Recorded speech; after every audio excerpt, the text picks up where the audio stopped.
Let's bring in Florida Congressman, U.S. Army veteran, served as a captain for 4 years in Iraq. It's Congressman Greg Steube. Congressman, great to see you. CNN is standing by their reporting. Where do you come down on all this?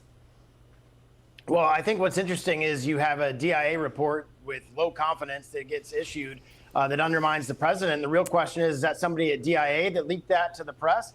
Is that a member of Congress that obtained that document and leaked that to the press? And the FBI is all over that and is going to investigate that. But the bottom line is you had a strike, a strategic strike that went into Iran and destroyed their nuclear facilities, according to both CIA Director Ratcliffe, DNI Tulsi Gabbard, and the President of the United States and Hegseth this morning at 8 o'clock, giving a press briefing to the United States on these specific strikes and the damage that they took.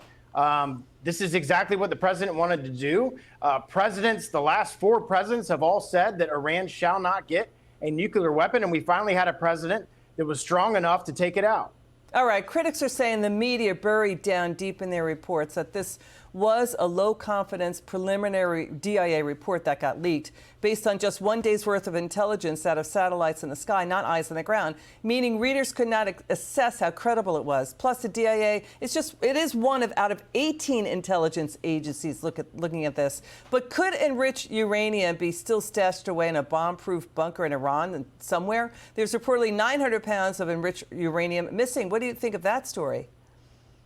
Well, it's going to take time to get those type of assessments because you're not going to get that from a satellite in the air. You're going to have to get that from other intelligence sources. So that's going to take time. What's very concerning is so soon after that, DIA on their own, like you said, without the other IC elements chiming in as to what their analysis were, says that there was low confidence, a low confidence report that it was destroyed when you had significant evidence that this happened based on the munitions that were dropped on the site that I thought Secretary Hegseth did a really good job of laying out today, and the Joint Chief of Staff did a really good job of laying that out today. Okay, the reports have yet to come in, right? We still don't know conclusively what's inside the destruction of these facilities, right? We don't know if there's centrifuges still laying around. It's going to take some time to get to that because, again, the bombing was so severe. You know, the tunnels, everything got demolished. I mean, what do you make of this new poll? By a big 19-point margin,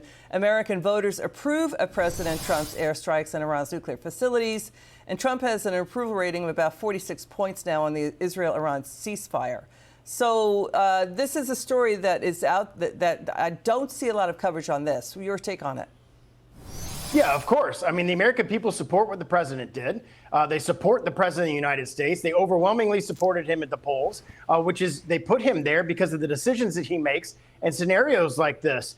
Nobody in the world, even people in the Middle East, don't want Iran to have a nuclear weapon. Not just Israel, but other Middle Eastern countries don't want Iran to have a nuclear weapon. And it's been the policy of the United States for decades that we're not going to allow Iran to get a nuclear weapon. The president felt like they needed to take out those facilities to ensure that they didn't. Obviously, there were hostilities between the Iranians and the Israelis, and strategically, the president went in and took it out. We didn't put boots on the ground. We're not sending troops in. We're not doing a prolonged engagement. This took a short period of time to do this mission, and now you have to the point where they've accomplished the objective, and we didn't have to expend boots on the grounds to get it done. All right. Congressman Greg Steube, thank you. Thank you for your service to America. It's good to see you again.